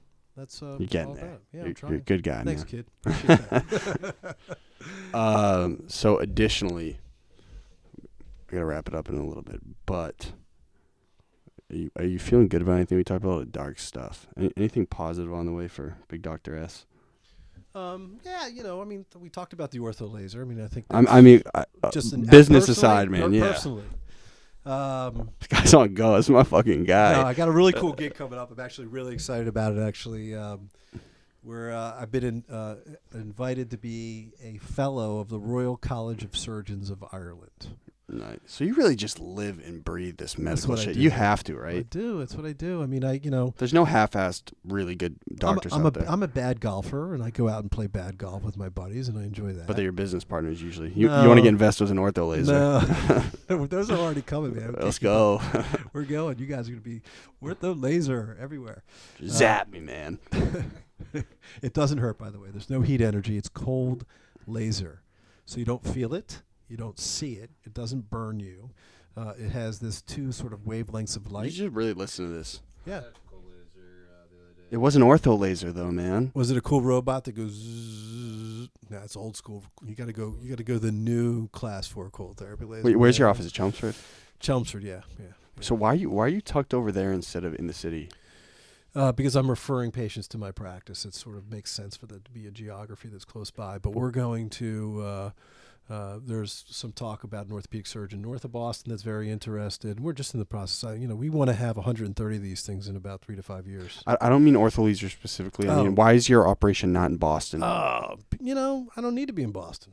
I mean, you got it like that. But what I'm saying is Boston is the hub, right? well, you make choices in life. So early on, I recognized that I really like operating. I want to do it, right? Fun for you. It's fun. So if I go to Boston and I'm working in an academic setting, I got to give some of that shit up. I mean, I don't mind teaching, and I do a lot of teaching. But then you got to have other people who are just training, operating with you, and you allow them to operate on your patients. And then you got the responsibility of that. So, I mean, I have surgical observations. We have doctors from all over the world come to my operating room to watch what I do. Mm-hmm. And it's awesome. I have a choice. I live outside of Boston. I work in an awesome community. Lowell is one of the best cities in the state. They're great people. People have been there forever. The Lowellians are the best on the planet. You're doing some stuff with UMass Lowell. I'm the team doc at UMass Lowell, so I do Division I sports. And then I travel the world and the country, teaching stuff and have doctors come and follow. I have a great practice, man. I'm super happy. I don't need that prestige of the academic center and all that. Yeah, so you're at the point where there's no added opportunity for you being in the city. None. It's actually a distraction. It would be, less of an opportunity. And parking would be tough. It's like you talk about the team docs. I had the credentials. I had the street cred to go and become the team doctor for the Patriots if I wanted to. You were the Celtics at one point, right? Or Celtics surgeon, some sort of affiliation. No, I did a dumbass little TV. Oh, that was just that? Yeah, it was just that. Did you get plastic surgery or something? No, man. And the hair is real. Well, you looked like a different human 6 years ago. Yeah, well, probably from my wife. She got me healthy. Let's go. Yeah, let's go, wifey. Yeah, wifey. It's all that Tylenol you've been taking. That's it. Just wake up. No more than 2 grams in a day. You're right. Anyway. Also, one note, that anesthesia was hitting during my surgery. I remember, have you taken anesthesia recently? Nah, it's probably been about 25 years. Yeah, I was just it was my first time ever getting it. And I remember just feeling it. I was like, "Oh fuck, dude, you were a hoot, man. You were a hoot. You were a hoot going in because they also gave him a little bit of stuff to sedate him before he goes in. This kid's off the walls. We gotta fuck him up. He's like hitting on every one of my nurses and techs on the way in. He had everybody's number by the time he was done. Well, no, but I remember I don't know. Is this frequent that you go under anesthesia and you're becoming sedated? And then you wake up a little bit later, because that's what happened to me. I was like, "What the fuck is going on?" And then I think you guys might have given me an additional hit. Yeah, so that sometimes happens. You got to titrate it to the right dose because the dose is different for every patient. So it was a cool experience, though, for sure. Well, let's hope that's never a street drug. You're done. We don't need to reoperate on you. Not 3 times like that dude over there. We'll figure it out. Yeah, we'll get you, man. So we can do his live surgery though next time. How's that?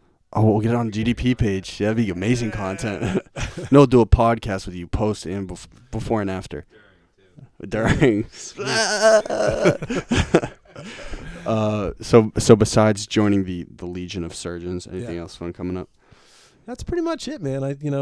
We do vacation time with the kids and how much is that? Not enough. We rent a house down at the Cape, down in Orleans. My sister has a house there, and we get the whole family together every year, the same year for July 4th. That must be awesome. Tough, man, for your work-life balance. It must be insane. Yeah, no, it's hard. It's hard. I do a lot of travel for work, and so, but, it is what it is, and we, the older boys are big hockey, so we spend a lot of time traveling for them. Cam's at Hobart, finishing up. I'm going to be graduating in May. Hobart's D1? D3. They're one of the top D3 teams every year. And Mitchell's finishing up juniors for the Manchester Junior Monarchs in the NCDC League.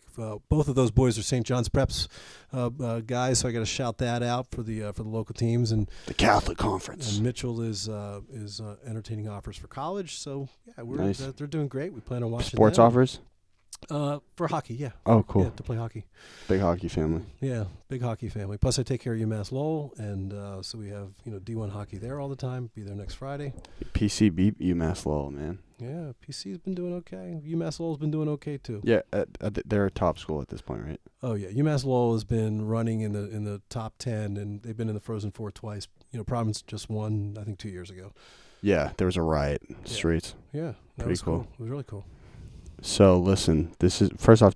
Is there any other opioid questions you think would be of value that I could ask for the demographic who will listen to this show? Yeah, I mean, I just want to say the message one more time. Just please don't die. Your parents are, Or maybe just don't take the pills because don't take that's the gonna pills fuck you and up. then you don't die, and then your parents still love you and everybody's happy. So And if you're in pain, why don't you just smoke a lot of Kush, man? I don't smoke, but it helps.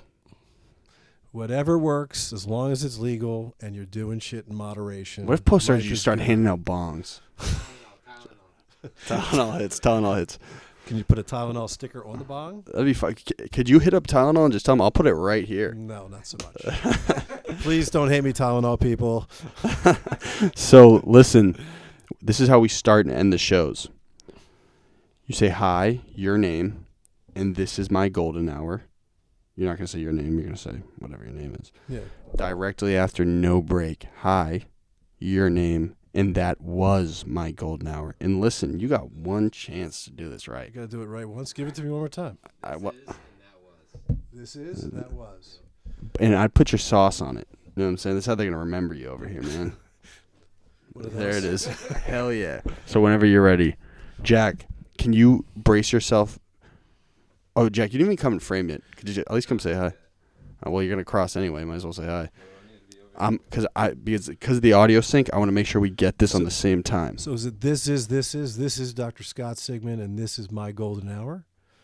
This is Dr. Scott Sigman. This was my golden hour. That was. This and that. Mm-hmm. Hey, how'd we do? Did we do a good job? Awesome, yeah. It was Great. fantastic. Hopefully, Wait, you didn't click it yet, right? Don't scare me like that. All right, yeah, we'll do it whenever you're ready. this is Dr. Scott Sigman. Swing. Yep, sure. There we go. Can't get my swag. This is Dr. Scott Big Sigman. beefy, look at him. Fielding the guns. This is Dr. Scott Sigman, and this is my golden hour. This is Dr. Sigman, and that was my golden hour. And he's the best surgeon, orthopedic, in all of New England, if not the country. Hashtag follow the fro. All right. Hey, yo, boyfriend a op, he a vulture.